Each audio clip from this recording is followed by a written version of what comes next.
Hello everyone. Today we're talking about the principle of least privilege, a defensive measure your company can and should undertake in order to fade off cyber attacks.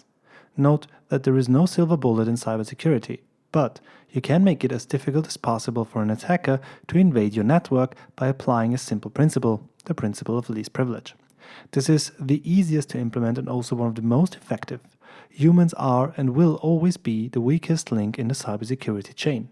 If any of your employees falls, for example, into a phishing mail trap and gives out their credentials, what use is your next-gen firewall? You can always try to mitigate threats arising from individual compromises by employing the principle of least privilege. That means that each user has only exactly those rights they need to perform their job. That also means that no one, except for very few exceptions, is administrator on their device. Moreover, almost no one needs access to PowerShell, a tool often exploited by hackers. Other administrative tools, such as the remote access application PSExec and the now deprecated WMI command line utility WMIC, are also not necessary. Restrict access to those applications.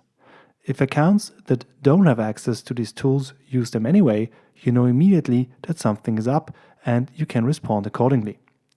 Next, a bit outdated, and for some clients it's not even possible anymore, but restricting emails to plain text and banning HTML makes your emails look less pretty but much safer. It prevents HTML-based exploits such as obfuscated URLs that trick users into installing malware. Staying with emails, you should restrict certain attachment types such as .exe, .rar, and .dll. Your employees will complain that they cannot send RARs anymore, but that's why you have secure file exchange for. Blocking red teaming tools such as Mimikatz is also advised.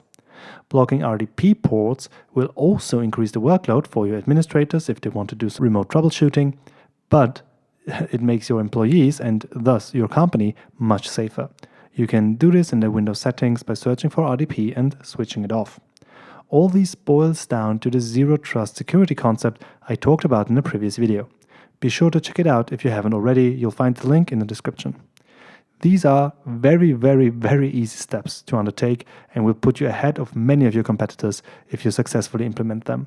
Again, these will not guarantee absolute security, but will make it harder for attackers to exploit your whole network if one client is compromised.